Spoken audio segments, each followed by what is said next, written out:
Ayat 25 dari surat Al-Baqarah ini menjelaskan balasan baik bagi orang-orang yang beriman dan beramal soleh, setelah sebelumnya Allah menyebutkan balasan bagi orang-orang kafir.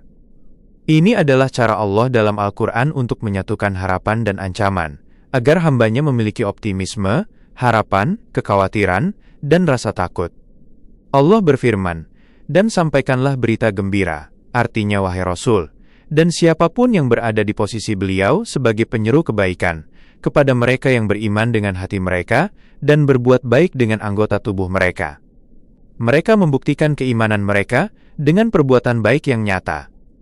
Perbuatan baik ini dinamakan soleh karena dapat memperbaiki keadaan seorang hamba, baik dalam urusan agama maupun dunia, serta kehidupan di dunia maupun di akhirat. Perbuatan baik juga menghilangkan kerusakan diri, sehingga akhirnya seseorang menjadi golongan orang-orang yang soleh dan baik, karena kedekatan mereka dengan Allah di surganya. Maka, berikanlah kabar gembira kepada mereka bahwa bagi mereka disediakan surga-surga, yaitu kebun-kebun yang indah dengan pepohonan, buah-buahan yang menggoda, naungan yang sejuk, serta dahan dan ranting pohon yang rimbun. Semua ini menjadikan surga sebagai taman yang dinikmati oleh siapa saja yang memasukinya, dan dirasakan oleh orang-orang yang tinggal di dalamnya. Surga-surga itu, yang mengalir sungai-sungai di bawahnya, yaitu sungai-sungai air, susu, madu, dan khamar. Mereka bisa mengalirkannya sesuai keinginan mereka, dan menyiram pepohonan di surga dengan air itu, sehingga tumbuhlah buah-buahan yang bermacam-macam. Setiap mereka diberi rezeki buah-buahan dalam surga-surga itu, mereka mengatakan, "Inilah yang pernah diberikan kepada kami dahulu." Maksudnya, buah-buahan ini serupa dalam jenis dan sifatnya, semuanya sama rata dalam kelezatan dan keunggulannya. Tidak ada buah yang busuk, dan mereka tidak pernah kosong dari kenikmatan, mereka selalu menikmati buah-buahan tersebut. Mereka diberi buah-buahan yang serupa. Ada pendapat yang mengatakan serupa dalam nama, tetapi berbeda rasa. Ada juga yang berpendapat serupa dalam warna, tetapi berbeda nama. Pendapat lain menyatakan bahwa sebagian buah serupa dengan yang lain dalam keunggulan, kelezatan, dan kenikmatannya, dan ini mungkin pendapat yang paling baik.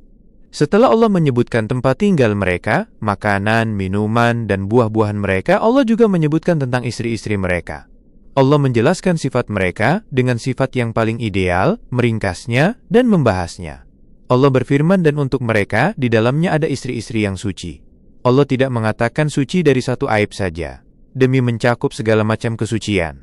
Mereka suci akhlaknya, suci tubuhnya, suci lisannya, dan suci penglihatannya. Akhlak mereka penuh cinta yang disukai oleh suami-suami mereka dengan akhlak yang baik.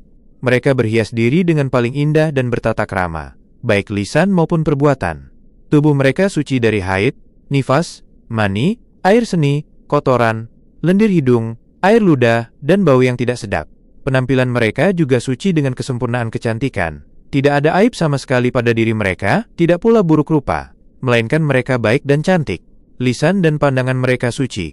Mereka sopan, dan menundukkan pandangan mereka terhadap suami-suami mereka, dan lisan mereka sopan dalam bertutur kata yang jauh dari perkataan buruk.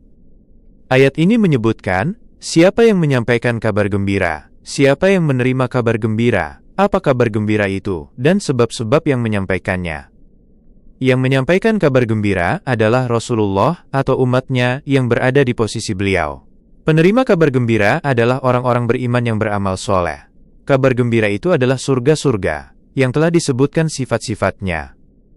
Sebab-sebab yang menyampaikan kepada surga adalah keimanan dan amal soleh. Karena tidak ada jalan lain yang menyampaikan kepada berita gembira itu kecuali dengan kedua sebab tersebut. Ini adalah kabar gembira terbesar yang diucapkan oleh makhluk termulia, dengan faktor penyebab terbaik. Ayat ini juga menunjukkan disunnahkannya, memberikan kabar gembira bagi kaum mukmin, dan membangkitkan semangat mereka, untuk beramal lebih giat, dengan menyebutkan balasan perbuatan mereka dan hasilnya. Karena dengan hal tersebut, perbuatan akan lebih mudah dan ringan. Berita gembira terbesar bagi seseorang adalah taufik dari Allah untuk beriman dan beramal soleh. Dan hal tersebut merupakan awal serta asal dari berita gembira.